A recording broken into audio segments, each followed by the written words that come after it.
नाज़रीन आदाब, आप देख रहे हैं खबर उर्दू और मैं हूं आपका मेज़बान आसिम मोहिद्दीन। आज हम एक खूबसूरत एक हिस्टोरिकल शहर में हैं जिसका नाम है बारामूला। शुमाली कश्मीर या फिर नॉर्थ कश्मीर का ये शहर है। काफ़ी हिस्टोरिकली इम्पॉर्टेंट रहा है, काफ़ी इम्पॉर्टेंट रहा इकोनॉमिक पर्सपेक्टिव से, सोशल पर्सपेक्टिव से, हिस्टोरिकल पर्सपेक्टिव से और रिलीजियस पर्सपेक्टिव से। आप इस शहर की जब आप कश्मीर की अगर बात करेंगे तो मुझे लग रहा है कि अगर आप बारामूला की उसमें बात नहीं करेंगे तो नाइंसाफ़ी होगी कश्मीर के साथ। 70 साल पहले, मैं ज़्यादा पीछे नहीं जाऊंगा, लेकिन 70 साल पहले अगर हम बात करें तो ये शहर कश्मीर की एक लाइफ लाइन हुआ करती थी और दूसरी जानब एक सेंट्रल पॉइंट हुआ करता था बरसगीर या फिर साउथ एशिया के लिए।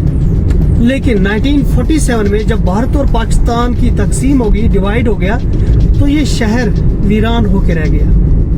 इस शहर की जो सिग्निफिकेंस थी, इसकी जो इम्पोर्टेंस थी पॉलिटिकल, सोशल, कल्चरल, वो आहिस्ता आहिस्ता धीमी पड़ती गई और साथ ही में आज 70 साल के बाद ऑलमोस्ट ख़त्म हो गई है। आज के डेट में हर लिहाज पे ये स्ट्रगल करता है, चाहे वो पॉलिटिकल पॉइंट ऑफ व्यू से हो या फिर हिस्टोरिकल पॉइंट ऑफ व्यू की बात करें। खुसूसन अगर हम बात करें इकोनॉमी की, यहाँ की इकोनॉमी काफ़ी खस्त हो चुकी थी। जो शहर कभी बरसगीर को कराची के साथ कनेक्ट करता था, रावलपिंडी के साथ कनेक्ट करता था, लाहौर के साथ कनेक्ट करता था, अमृतसर के साथ कनेक्ट करता था और बाकी कई दर्जनों शहरों के साथ जो कनेक्ट करता था बरसगीर को, आज वही शहर कट ऑफ रह चुका है और आज इस शहर की जो लाइफ लाइन है वो खत्म हो चुकी है। लेकिन 70 साल पहले इसका जो रोड था, जिस पे तिजारत होता था, जो एक लाइफ लाइन होती थी शहर की, उसका नाम था श्रीनगर मुजफ्फराबाद रोड। आज हम उसी खूबसूरत रोड पे ट्रेवल कर रहे हैं। अगर आप मुझसे पूछेंगे जाती तौर पर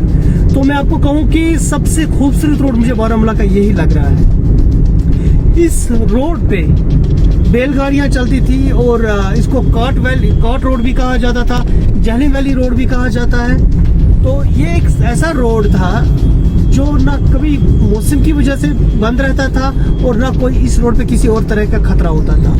लेकिन इस रोड पे क्या हिस्ट्री थी, किस तरह की तारीख थी, इसके बारे में हम बहुत कम जानते हैं। और मैंने आज ये मुनासिब समझ लिया कि हमें इस चीज़ की जानने की ज़रूरत है। चलिए आज हम इस रोड पे उस तरह से ट्रैवल ना कर पाए, चलिए इस रोड पे हम आज उस तरह से तिजारत ना कर पाए, लेकिन आने वाले फ्यूचर जनरेशन्स के लिए काफ़ी इम्पॉर्टेंट है ये कि वो जाने इस रोड की क्या इम्पोर्टेंस थी, ये हमारे लिए कितना इम्पोर्टेंट होता था ये रोड, और इस रोड पे हमारे जो बुजुर्ग लोग थे किस तरह से तिजारत करके अपना पेट पालते थे। हमारे साथ है बारामूला के एक मोअज़्ज़ज़ शहरी जो एक इंटेलेक्चुअल है, दानिश्वर है और एक ऑथर भी है जिन्होंने 4 किताबें अभी तक लिखी हुई है। परवेज खालिक साहब हमारे साथ हैं। इसकी बचपन की यादें इस रोड के साथ जुड़ी हुई है। आज वो हमारे साथ इस रोड पर ट्रैवल कर रहे हैं, उनसे पूछेंगे कि वो क्या जानते हैं इस रोड के बारे में। ये रोड जब मैं 10-11 साल का था, मैंने होश पूरा संभाला था जी, तब से मैं इस रोड को जानता हूँ, क्योंकि हमारे भी जो खानदान के बड़े बड़े थे वो इस रोड पर सफ़र किया करते, कराची जाते थे, अमृतसर जाते थे, यही खरकत जाते थे। बल्कि कुछ लोग तो हमारे घर मेहमान आते थे इस्लामाबाद से, यानी अनंतनाग से, वो काबुल भी जाया करते थे, उनके बच्चे वहाँ भी तजारत करते थे। तब से मैं इस रोड को जानता हूँ। ये बहुत ज़बरदस्त यहाँ अबूर मरूद रास्ता था, दिन रात भर ये ट्रैफिक रवान दवान था यहाँ पर। इसलिए ये कम से कम बारामूला वालों के लिए ये ज़बरदस्त अहमियत का हामिल था। बारामूला में भी ये जहाँ आज़ादगंज आजकल आबाद है, इससे थोड़ा ऊपर वहाँ पर ही ये सब जो माल आता था यहाँ जसावर से, भारत या पंजाब से आता था, या कराची से आता था, या किसी और जगह से आता था बाहर इस तरफ से, और वहाँ ही डंप हुआ करता था रेलगाड़ियों के जरिए। अच्छा, क्योंकि पहले यहाँ गाड़ियाँ नहीं चलती थी, ट्रांसपोर्ट नहीं चलता था, सिर्फ रेलगाड़ी चलती। अभी ये डोगरा उन्होंने अभी पुख्ता सड़क नहीं बनाई थी। अच्छा, तो बैलगाड़ियों के लिए सड़क थी बनी हुई थी, वो बैलगाड़ी ही चलती थी। मुझे थोड़ा मैंने ये बातें सुनी हैं अपने बुजुर्गों से, लेकिन बाद में जब मैंने होश संभाला तो मैंने देखा कि ये पुख्ता सड़क हो गई, तो बड़ी उससे गाड़ियाँ चल रही थी क्या रावलपिंडी से श्रीनगर तक, वहाँ से माल आता। तो लेकिन जब पहले था तो वो बारामूला से आगे रास्ता नहीं था, डेली ट्रांसपोर्ट था। ये आजमगढ़ के पास ही एक बंदरगाह थी, छोटी मोटी बंदरगाह, वहाँ ये डंप हुआ करता यहाँ का माल।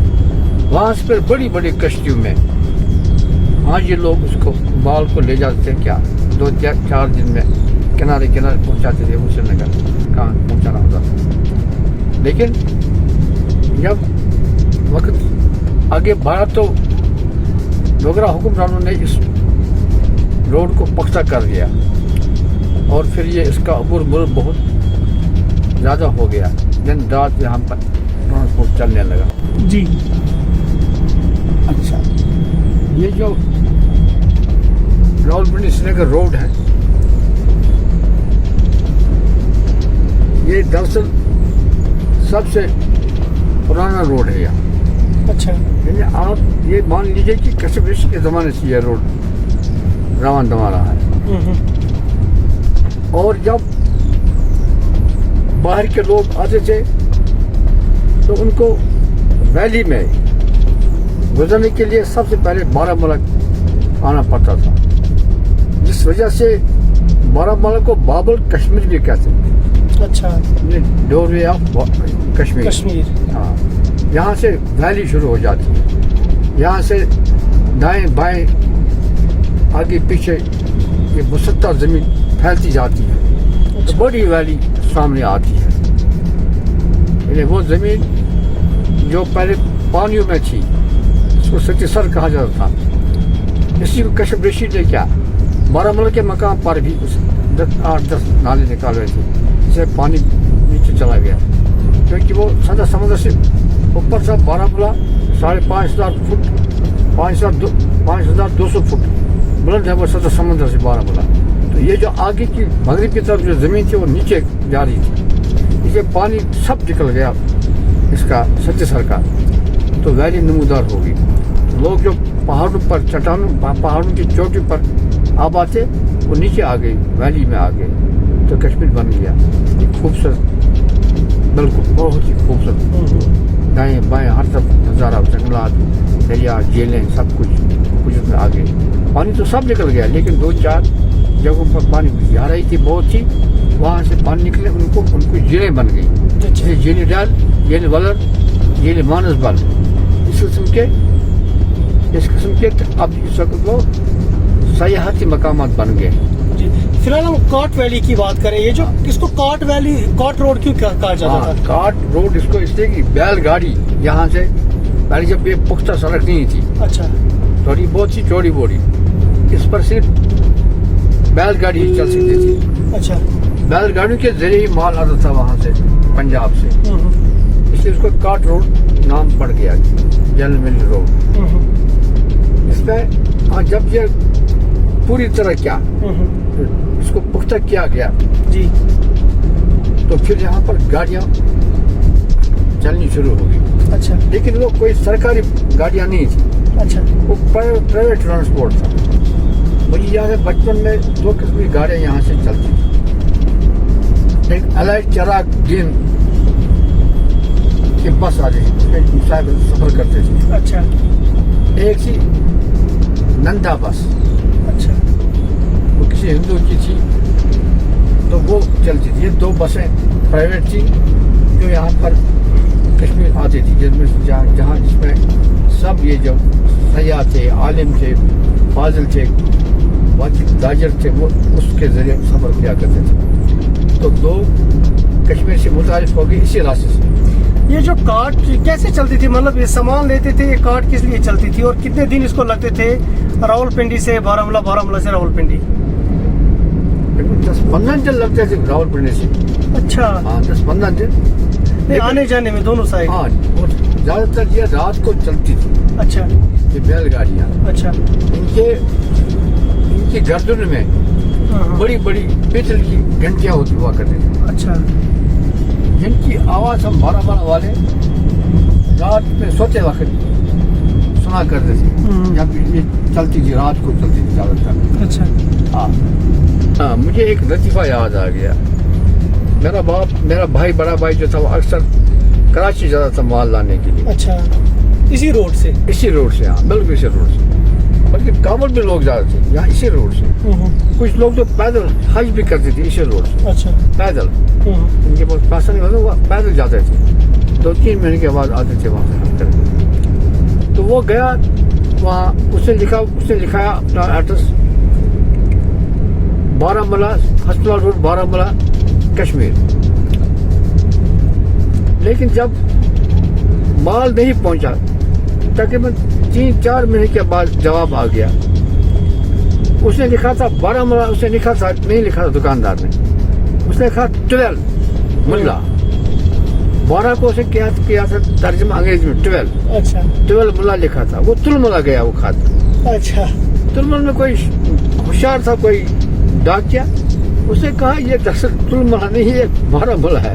اس نے انگریزی میں کیا, اس کو 12 کو 12 بنا دیا, 12 ملا. اور ہسپتال بھی ہے وہاں ہی بارہمولہ میں ہے, بڑا مشہور بازار ہے وہ. پھر جا کے وہ 3 مہینے کے بعد وہ خط ہمیں مل گیا. لیکن اس کو یہ دراصل 12 ملا یہ تھا. یہ بات ہوئی تھی, اس کا میں خود بھی کیا شاہد ہو. ہاں بالکل شاہد ہوں, گواہ ہوں. باقی کلکتہ سے مال آتا تھا یہ بارہمولہ. اچھا, کلکتہ سے بھی آتا تھا؟ بالکل, کلکتہ, امرتسر, جلندھر, دہلی, یہ تو عام سی بات ہے. اچھا. دہلی یہاں تو لوگ بھی جایا کرتے, دہلی تک عام جاتے تھے. یہ امرتسر بھی عام لوگ جاتے تھے, ایسی بات نہیں تھی. وہاں سے مطلب میں نے یہ بھی پڑھا ہے کہ کتابوں میں پڑھا ہے میں نے, یہاں سے جو یہاں پر جو اخبار چھپتے تھے وہ لاہور میں چھپتے تھے یا پھر امرتسر میں, اور پھر یہاں پہنچ جاتے تھے یہ اسی روڈ سے. بالکل کشمیر میں بالکل جو کچھ بھی یہاں ہوتا تھا وہ یہاں پر کوئی پرس نہیں تھا ویلی میں. اچھا. جو ہم صوبہ کشمیر کہتے ہیں, یہاں کوئی, باقی جموں صوبہ میں بھی کوئی اخبار نہیں نکلتا تھا. یہ لاہور سے نکلتے تھے, زمیندار نکلتا, وہ 2-4 اخبار نکلتے. یہاں کی خبریں اس میں چھپتی تھی. اچھا. لوگ انتظار کیا کرتے تھے کب آئے گا وہاں سے گاڑی, کیا لکھا ہے کشمیر کے. اچھا. کیونکہ اس وقت تحریک چل رہی تھی, وہ کشمیر چھوڑ دو تحریک چل رہی تھی, وائٹ کشمیر. اچھا. تحریک چل رہی تھی, تو وہ خبریں اس میں بڑی تفصیل کے ساتھ آیا کرتی تھی. اس لیے لوگ انتظار میں رہتے تھے کہ گاڑی, پہلی گاڑی جب آئے اس میں وہ اخبارات ہو رہے تھے. پہلی گاڑی انتظار میں لوگ وہاں اڈے میں پہنچ جاتے تھے. ان کو شوق ہوتا تھا اخبار پڑھنے کا. پڑھے لکھے جو ہوتے تھے, زیادہ علم بھی نہیں ہوتے تھے, وہ زیادہ پڑھے لکھے, لیکن پڑھے لکھے ہوتے وہ اردو پڑھ سکتے تھے. اس سے وہ صبح سویرے وہاں اڈے میں پہنچ جاتے تھے اخبار لینے کے. اچھا. بڑی تفصیل ہوتی تھی, بڑی. یہ مجھے یاد ہے. اس روڈ پہ مطلب آپ کا کہنا ہے کہ کشف رشی کے زمانے سے سینکڑوں ہزاروں سالوں سے یہ چلتا آ رہا تھا, لیکن آج یہ روڈ بند ہو چکا ہے, اور اس کی جو امپورٹنس ہے یا پھر اہمیت وہ اب آلموسٹ ختم ہو چکی ہے. بالکل, کیونکہ ایک عام سا روڈ رہ چکا ہے اب. میں آپ کو ایک چیز بتاؤں گا کہ بارہمولہ کی اہمیت کیا ہے. جب یہاں 5000 سال پہلے کشف رشی ایک مہا پرش تھا جو پہاڑ پر رہتا تھا. یہ کتاب میں نے پڑھا ہے, راج ترگی میں ہے یہ. وہ بڑا, اس کے پاس لوگ آ جائے, ان کو عقید تھا ان کے ساتھ, بڑی عقید تھی. کوئی اس سچ سر میں کوئی جن تھا یا کوئی جانور تھا, درندہ تھا. اچھا. وہ کنارے پر آ کر لوگوں کو پکڑ کے لے جاتا تھا, پانی میں کھا جاتا تھا. تو یہ شکایت لوگ پہنچا چکے ان کے پاس. اس نے کہا بھائی یہ کیسے پکڑا جائے گا, یہ تب پکڑا جائے جہاں پہ پانی ختم ہو جائے گا. یہاں پر آپ کو تو پھر یہاں پر چلنا ہوگا میرے ساتھ, ہم بارہمولہ کے پاس جائیں گے, وہاں سے پھر اترائیے پورا, وہاں ہمیں کھودنا ہے نالے والے کو. پھر 10-11 نالے بنا دیے گئے جن سے پانی کر دیا گیا. پھر جب پورا بہاؤ آ گیا تو خود بخود یہ راستہ پورا کھل گیا, پانی نیچے چلا گیا. ویلی تو سامنے منظر, والے کا منظر سامنے آ گیا, لوگ چوٹے سے نیچے آ گئے. اچھا. وہ بس اب یہ اس کو ہم کیسے کہہ سکتے ہیں, یہ صحیح بات ہے. آج کل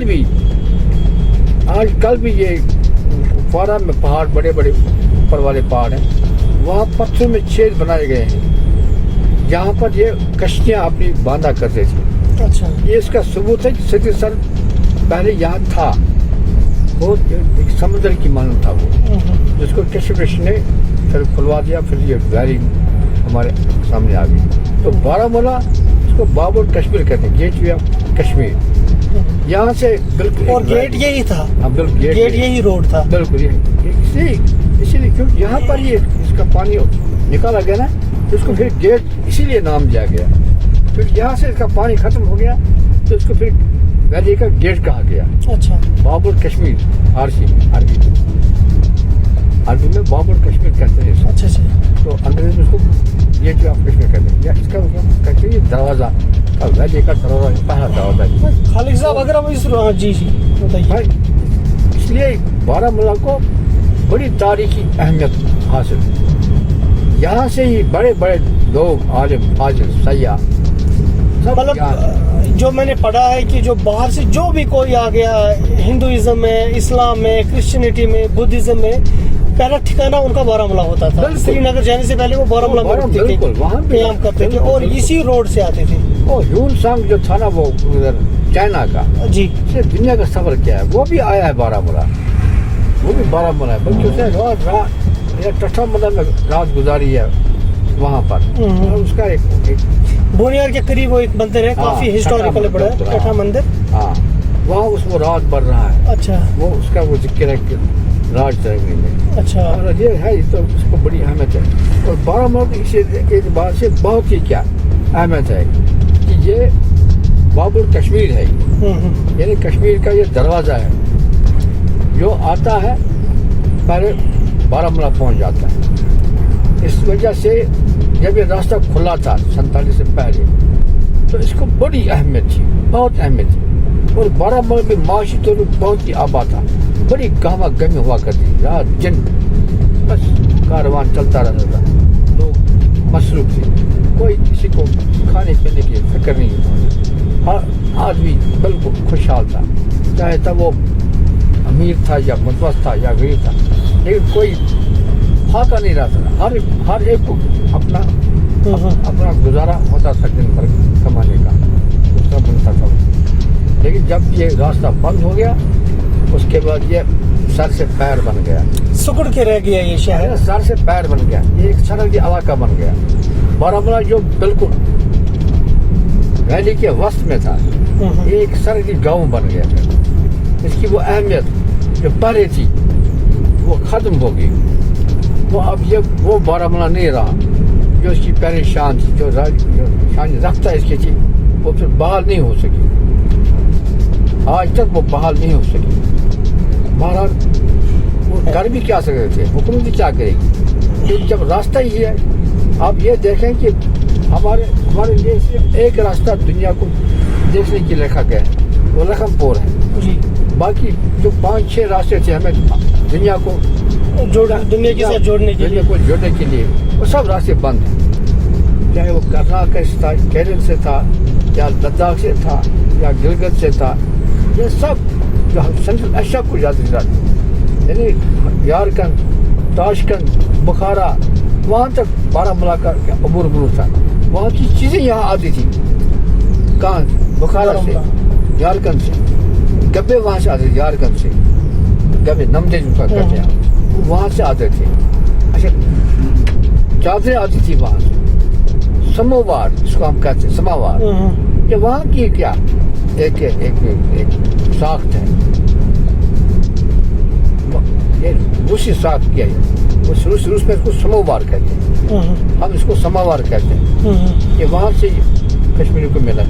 ٹرامی جس کا ہم کھانا 4 نفر کھاتے ہیں, یہ بھی وہاں کا ہی ہے. ٹشنر جس کا ہم استعمال کرتے ہیں, یہ بھی وہاں سے آیا, سینٹرل ایشیا سے. یہ یہاں سے نہیں آیا, یہ مغرب سے نہیں آیا, پنجاب سے نہیں آیا. یہ اس کا اصلی جو ہے وہ شروعات اس کا وہاں سینٹرل ایشیا سے یہ چیزیں آئی. مطلب اس روڈ کے تھرو اگر ہم اپنے کلچر میں جو چیزیں نہیں آئی ہے باہر سے, وہ بھی اسی روڈ سے آئی. آپ وہاں بعد میں جو آیا وہ یہاں سے, جو مطلب اکانومی, انڈسٹریز ریلیٹڈ پروڈکٹ جو آئے ہیں وہ اسی روڈ سے آئے, اور سیاست بھی اسی روڈ سے ہوتی تھی, چاہے وہ پالیٹکس برصغیر کے پہلے آپ سے بتا دیا کہ تقسیم ہونے سے پہلے نکلتے تھے وہ آتے